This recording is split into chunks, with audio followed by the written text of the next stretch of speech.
Now, Young Thug began to dabble in rap publicly all the way back in 2010. One of his earliest appearances, featuring on True Royale's She Can Go, saw a young Thug showcasing an early style heavily influenced by Lil Wayne. And to begin with, music wasn't really a serious prospect for Young Thug. But in 2011, that perspective might have begun to change for Thug. This being the year of that big bust on the Raised on Cleveland crew. With the block hot and a number of young people from the area getting locked up, thankfully Thug was able to find a new route to success as he would begin to pick up steam musically. Over the course of 2011 and 2012, Thug would drop 3 installments of a mixtape series, I Came From Nothing 1, 2 and 3. Projects which featured extensive lyrics about Thug's tough come up around the rock crew on Cleveland Avenue. So Thug was beginning to make some waves in music, though in the early days he would struggle to distance himself from those many Lil Wayne comparisons. But eventually, Young Thug's hard work would pay off and he would pick up the attention of Atlanta trap legend Gucci Mane, who would sign Thug to his 1017 Brick Squad record label, with Gucci apparently signing Thug for 25 bands in cash without even hearing his music. But this gamble would pay off as Thug's profile would continue to rise, and Gucci would even collaborate with him numerous times on the 1017 Thug joint mixtape, as well as Gucci putting Thug on his 2013 single Breakdance. These moves would have Thug capturing the attention of the hip-hoposphere in a big way. He landed himself a 2013 Complex article which unfortunately opened with a massive paragraph comparing him to Lil Wayne, but in my opinion, it was around this time that Young Thug actually begun to find his own original style, moving away from the derivative flows that he had borrowed from Lil Wayne before. Also in that Complex article, we got an update on where Young Thug was as far as his connections to the streets, saying that since signing with 1017, he's spending less time with his original rock crew. And by 2017, we would stop hearing Young Thug referring to his old team, the rock crew, and beginning to refer to the people around him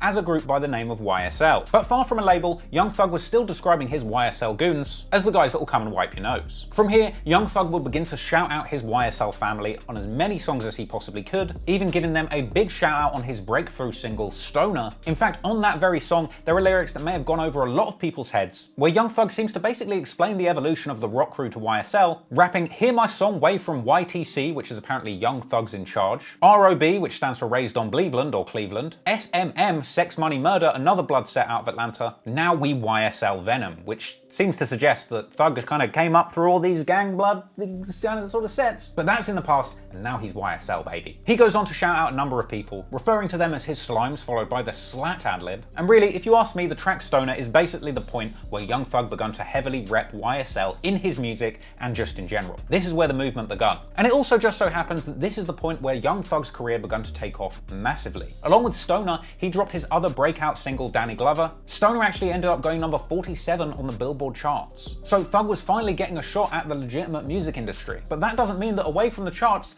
Thug wasn't still rapping on some blood shit. He actually collaborated with that well-known Atlanta blood who we mentioned earlier on in this story, Bloody J, on a collaborative mixtape called Black Portland. Now, this was unfortunately taken off of streaming services in 2019, but the mere fact that this project exists just goes to show you how interconnected and clicked up the various blood rappers in Atlanta were at this point in time. But at a certain point, the blood ties in the music industry would go far beyond Atlanta. At a certain point, Young Thug ended up linking with famous industry blood, big-time music mogul Birdman of Cash Money Records, with Young Thug finding himself featuring prominently on Birdman's Rich Gang collaboration project, including the lead hit single Lifestyle alongside Rich Homie Quan, a track that in my opinion goes down to this very day as probably one of the best party songs that the rap game has ever spawned. So not only does Young Thug land a spot on one of the best party records of the entire era, but he also earns numerous placements on Birdman's Rich Gang The Tour compilation album. This project also featured the bonus track Throw Your Hood Up, where Young Thug, Bloody J, and Nipsey Hussle all rep their gang affiliations heavily, with Thug and Bloody J basically writing a love letter to being a blood. Birdman's all over the track, throwing up his set and replacing C's with B's. But Birdman also says in the intro of the song that they're big bloods, but they hang out with a few Crips. Hence why Nipsey Hussle is also on the song, dropping lyrics that would only become relevant in court documents years later. So you've got Birdman, Young Thug, and Bloody J, and a whole bunch of other blood-affiliated rappers running around on tour, living the luxury lifestyle, and finally making money off of music. Problem is, along with the blood-affiliated musicians are a bunch of blood gang members who are better known in the streets than in the music. In fact, in a Rich Gang behind-the-scenes vlog, we actually see Young Thug introduce a man to the camera,